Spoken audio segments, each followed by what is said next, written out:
Hey, welcome back to The Dive.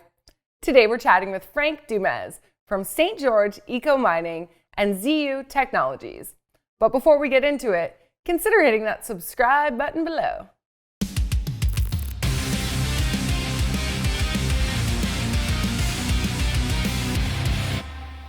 Hey Frank, welcome to The Dive. Hello, good afternoon. All right, so let's start with St. George Eco Mining. What's the latest with the company's lithium extraction technology? Well, we've had some very good results recently. Yesterday, actually. I don't know when you're going to publish this interview, but that was on the 7th that we actually put out a press release regarding the amount of. We got almost 600 pounds of material coming from Iconic. That will allow us to complete the second phase and probably a third phase also of our agreement with them. We pretty much have proven the process. At this point, it's a matter of getting it under the regulatory disclosure, and we have some tweaking that we want to do specifically for their deposit. In terms of the batteries, by the time that you publish this interview, you'll have another additional update. And we have sourced out car batteries, electric vehicle batteries from Tesla, Ford. We have batteries from Iceland and Toyota. And I think I'm forgetting one other company. Oh, GM. And we will have probably these results coming out over the next few weeks. We really want to make sure that we have the process tied up with the synthetic version of these batteries. We've done the characterization on it, but we want to be able also to have everything documented to the last details so that we can present our findings to these different car makers and explain to them how we recycle their batteries. But we've done very well. We're up to 100% of the material, the powders in these batteries being selectively leaches in the solution. The step that we have, there's only one step probably to finalize on the battery recycling side of things, and that would be on the bonding agent. Not all batteries are equal. Some of them have some contaminants, some of them have some other type of material. So we want to improve our recuperation rate for the acids and things like that. But all in all, it's fantastic. It's interesting. We're moving to the feasibility now, so we'll figure it out how economical this thing is. If it is. So we should know, like, we're one quarter, maybe 4 months away from knowing if we're going to strike rich. So is there a timeline for when you think this technology could be used in production? We think that for the battery themselves, for the recycling of batteries within the year, if it's positive, if the feasibility study has a positive outcome, we're going to be in small production within the year, within 1 year, within 12 months. Do you see any challenges happening? Oh yeah, there's a long list. uh, there's always, I would say, the problem with the batteries is that there's two types of technology. You have the pyro, the one that will dump the batteries into a furnace or a foundry and melt everything and then try to recuperate some of it with sulfuric acids or other just other technology that will deal with a slag of melted metals and pollutant. Then you have the hydromet. We're kind of an evolution of hydromet. The hydromet kind of works like whatever hydromets that you take. If you look at the other people in this field, there's a lot of other technology that have a good chance of working. The challenge is not that. The challenge is how profitable you are. What's your margin of profit? What type of battery can you process? You don't want to be tuned or have your own, the whole circuit configure for one car maker because that you're too dependent. You want to be agnostic as much as possible. At least that's what we believed. And you want to be able to do also other type of batteries because you have to bridge the gap between now and the 10, 15, 20 years from now when the EV recycling, the recycling of electric vehicle battery will be a mature market because you need these batteries out there in cars with people driving them before you recycle them. And there's not that many cars on the road yet. If you look in Montreal, for example, There's one big company here that recycle 800,000 cars a year, and that might be across Canada, but they're based in Montreal, and they barely do any electric vehicle. They barely have any batteries. So we have to bridge that gap. That's one of the challenge, and we've addressed that already by going into commercial and domestic batteries as a way to generate high-grade nickel and to generate battery material, battery minerals, and but for battery makers, not necessarily, we're recycling old technology that generate or create resource or feedstock for the EV battery makers. So that's the way we bridge it, but it comes with a lot of challenge also. So could you elaborate more about the role that your company intends to contribute to the green technology space? Yes. So right away, processing of minerals has been like a lot of the metallurgical process out there that are in use like they generate a lot of carbons emission. They do pollute. They generate also large environmental footprint.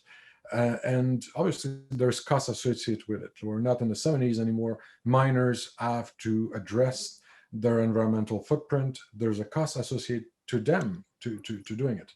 So that's the first thing we do. We've been doing for a while is developing these processes that will allow us to unlock in a greener way minerals that are in known resource.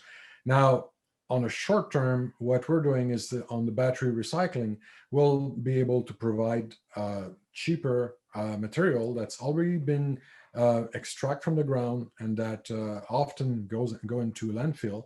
And we'll be able to actually convert that into material, that prime material for battery makers. And that's obviously, I think, at the very least from our point of view, is a big contribution. Mm-hmm. Okay, so what can you tell us about the projects in Iceland?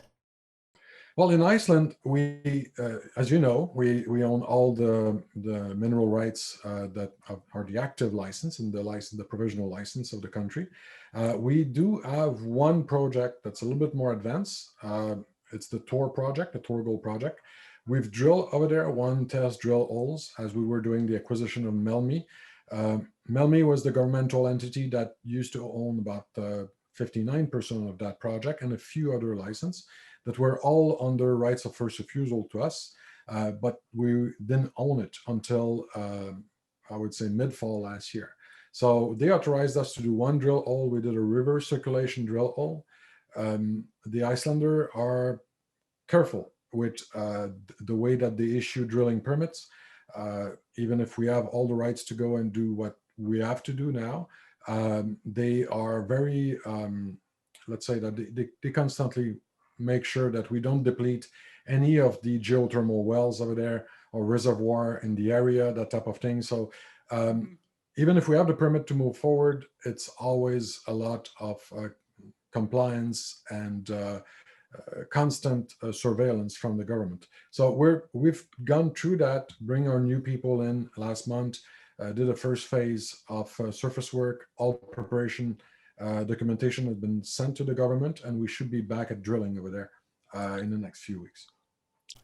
All right, so aside from mining and energy interests, you're also into blockchain technology. How did you get started in this? Well, St. George is not into blockchain technology anymore. That's a long story, but back in the mid 2000, actually not true, in mid 2014, 2015, we had tried to go into an African, actually to acquire an African project.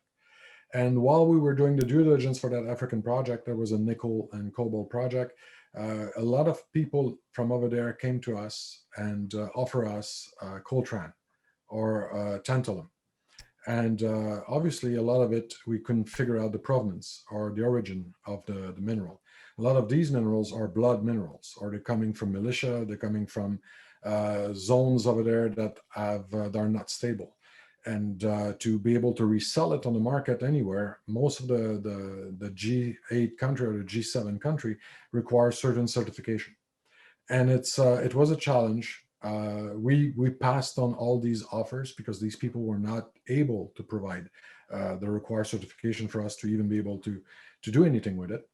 And we came up with the idea that maybe at that point we could develop a blockchain-based tracking certification. And so we started to work on this as a side thing. It was really a pet project on the side. And eventually we got some moving forward or fast forward to 2017. We started to get some good traction on the lithium extraction, attract a few new shareholders. And every time that you put something on the internet, it's never deleted, even if you think it is. And some people found out about that project, that side project that for us was not really material. And so we had to talk about it and got a lot of traction out of it. And we decided at that point that one of our director who owned a blockchain company in China, who was partnered with the Chinese government, we decided to actually do an acquisition of that company or all the rights outside of China. And that brought us for real into blockchain. But from the get-go, from day one, when we started to look into it, we said, okay, let's spin out the blockchain. That's the discussion we had with the exchange, with different regulators, where they said, you're going to have to choose either you're doing mineral tracking with blockchain, which is still compatible up to a certain point with your exploration mandate, mineral exploration mandate. If you do anything more, and we were doing a lot more with that company, you're going to have to spin it up. So we did that spin off through a plan of arrangement. It took us a few months to do all the paperwork, to do the prospectus. Got in front of a Quebec judge in July, first week of July 2018. And we got a date, an ex-dividend date that was early August. A few days later, when we were about to do the transaction, after we raised some money, there was someone out there in China that vetoed the transaction. So we ended up with a spinnable empty shell. There's no other way to describe it, with money that was committed to it, also with expense from St. George Treasury that had been committed to it, and no assets, no technology apart from a license on some basic stuff. So we decided, what do we do? We had two choices at that point. Either we bankrupt this subsidiary and we pay the creditors and we distribute the money to whomever is out there as a creditor to this particular entity, which was ZeU Crypto at that point, that became ZeU Technology recently, or we actually figure out a way to build something into it. So we went with the second option, and today we have a series of patents. We're developing a platform. We've developed some other application, and hopefully we're going to launch some of them this year and start to generate recurrent revenue out of this. But it's been spun off already, so it's a separate entity now. The only blockchain-related activity left in St. George is the Borealis entity, and this is a derivative exchange developed by ZeU, developed by the team that's doing all the development on the blockchain company, but owned by St. George as a majority owner. Very cool. All right, so last question here. Do you think NFTs are here to stay or a sign of a frothy market? Nothing that comes like this in the public domain always disappear completely. So I would say yes. At least if you take the lowest possible denominator, it's here to stay. For certain things, it is a solution to certain things. Like there's certain IP, certain contracts, certain titles, for example, for buildings and real estate. There is definitely an application for the NFT technology. When you go to the most known current iteration of it, like arts and stuff like that, I find it interesting. Is it a bubble? Is it a crave? I don't know. At the same time, if you had asked somebody during Picasso's living if buying Picasso for millions of dollars was something to stay or to just a phase, you would have had different answer than today. So I would say only time will tell. It's interesting. It's a technology that will definitely be in everybody's life 20 years from now. Even if you only look at the contract for real estate and things of that nature. All right. Well, thank you so much for joining us on the show today, Frank. Thank you. Thanks for watching, and don't forget to subscribe.